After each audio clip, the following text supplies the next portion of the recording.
Hello everyone, আমার আরেকটি নতুন মিনি ব্লগে তোমাদের অনেক অনেক ওয়েলকাম।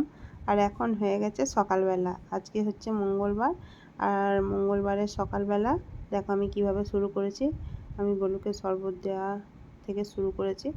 ও ঘুম থেকে উঠে গেছে আর তারপরেই তড়িঘড়ি করে চলে গেছিলাম রান্নাঘরে। আজকে এত সুন্দর রান্নাগুলো হয়েছিল না, মানে সিম্পল সাধারণ রান্না। দেখো, পেঁপে দিয়ে ডাল করেছিলাম, ঝিঙে পোস্ত করেছিলাম, আর করেছিলাম আলু সিদ্ধ দিয়েছিলাম, পেঁয়াজ লঙ্কা দিয়ে মেখেছিলাম, আর ডিম ভাজা করেছিলাম। তো আজকে একটা জিনিস তোমাদের সাথে শেয়ার করব। তো দেখো, আজকে হচ্ছে ডিম ভাজাটা কে বানাবে সেটা তোমরা দেখো। তো তোমরা দেখে হয়তো ভাববে যে হ্যাঁ, ডিমটা যেহেতু গোলু গুলছে সেই জন্য হয়তো ভাববে ডিম ভাজাটা ওই বানাবে। একদমই না, ডিম ভাজাটা আমিই বানাবো।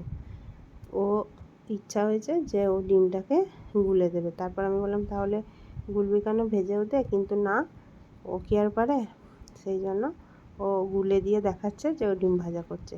তো তারপর দেখো ডিমটা ভেজে নিয়ে চলে যাব ওকে খাওয়াতে। কারণ কি বলতো, নামেই বড় হয়েছে, নামেই 6 বছর বয়স হয়েছে, নিজেও কিছুই করতে পারে না, খেতে পারে না, মানে দিলে না সব ছড়িয়ে ছিটিয়ে রেখে দেয়, পরিষ্কার করে খেতে পারে না। তো সেই জন্য আমি খাবারটা ওকে আমিই খাইয়ে দিই। তো এমনি ম্যাগি বলো, চাউমিন বলো, তারপরে জুস টুস যেগুলো নিজে খাবার সেগুলো খাই, কিন্তু ভাতটা গুছিয়ে খেতে পারে না। রুটি দিলেও হয়তো একটা রুটি কোনো রকম খেলো, তো কিছুটা পড়ে রইলো, এরকম করে। তো সেই কারণে যখন ও ভাত রুটি এগুলো খায় তখন আমি ওকে খাইয়ে দেওয়ারই চেষ্টা করি।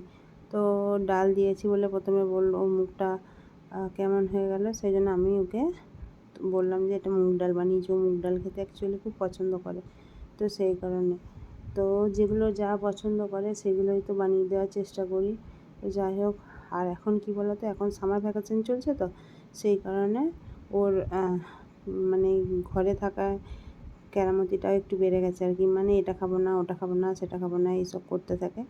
তো সামার ভ্যাকেশন শেষ হলে মনে হয় ওর এগুলো বায়নাটা অনেকটাই কমবে। তো দেখো এখন আমি ওকে খাইয়ে দিচ্ছি, আর এখন ওই 1:15-20 মতো বাজছে আর কি। তো আমি ওকে তাড়াতাড়ি খাইয়ে দেওয়ার চেষ্টা করি। তো সব কিছু টাইমে, কারণ টাইমটা পেরিয়ে গেলে না ও আর ভাত খেতে চায় না, কিছুই খেতে চায় না।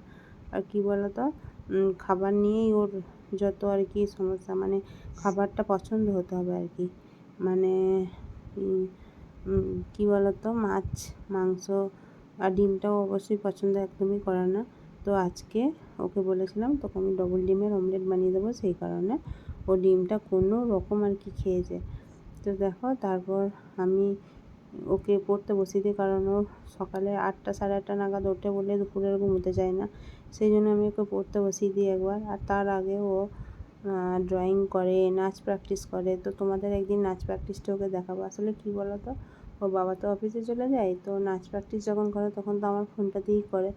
তো আর ভিডিও করার মতো অন্য কোনো ফোন কাছে থাকে না, সেই কারণে ওটা আর তোলা হয় না। আর এখন দেখো আমরা সন্ধ্যেবেলায় রেডি হয়ে নিয়েছি, যাবো হচ্ছে মার্কেটে। তো কেন যাচ্ছি বলো তো, আমার ফোনের না ফ্রন্ট ক্যামেরা, যে ফ্রন্ট ক্যামেরাটা একটু ডিস্টার্ব হচ্ছিলো, মানে সামনের ব্যাক কভারটা, ফ্লিপ কভারটা ফেটে গেছিলো, কেমন একটা দাগ দাগ করা হয়ে গেছিলো, তো ঠিকঠাকভাবে আসছিলো না। তো ভাবলাম না, ফোনটা কে বাগিয়ে নিয়ে আসি, কারণ সামনের ক্যামেরাটা একদম ভালো হচ্ছিলো না। দেখো এখন পরিষ্কার আসছে বাগানোর পরে।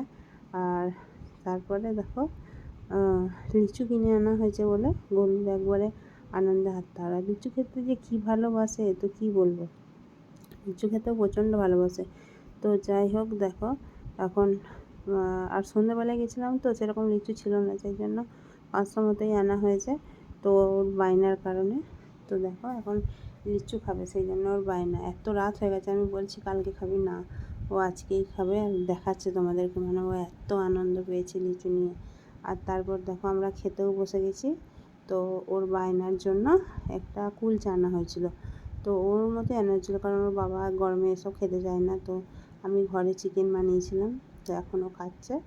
আর বলছে মা একবার ভিডিও করে দেখায়। ওর খাওয়ার প্রচুর, আর মানে কি বলবো, এত বায়না খাওয়ার যে এই খাবো না ওই খাবো না করতে থাকে। আর তারপর ওকে খাইয়ে আমি আমার কিছু কাজ থাকে আর কি, মানে বাসন ধুতে হয়, তারপরে জল ভরে রাখতে হয় ফ্রিজে, তারপরে কি বলবো, রান্নাঘর মুছে পরিষ্কার করে রাখতে হয়, কারণ সকাল হলেই আবার রান্নার চিন্তা। তো এইসব কাজগুলো করতে হয়, তারপর নিজে খাই, ওর বাবাকে খেতে দিই। তো অনেক রকমেরই কাজ থাকে। আর তারপর দেখো ওকে শুতে বলেছিলাম, তো আমি যতক্ষণ না ও তো শোই না। আর দেখো ও দলবল নিয়ে ও শুতেও চলে এসেছে আর কেমন করছে। তো ঠিক আছে, গুড নাইট আজকের মতো। আর সবাই ভালো থেকো, সুস্থ থেকো, সাবধানে থেকো। আর আজকের মতো ব্লগটা এই পর্যন্তই। দেখা হবে নেক্সট ব্লগে। ততক্ষণের জন্য বাই।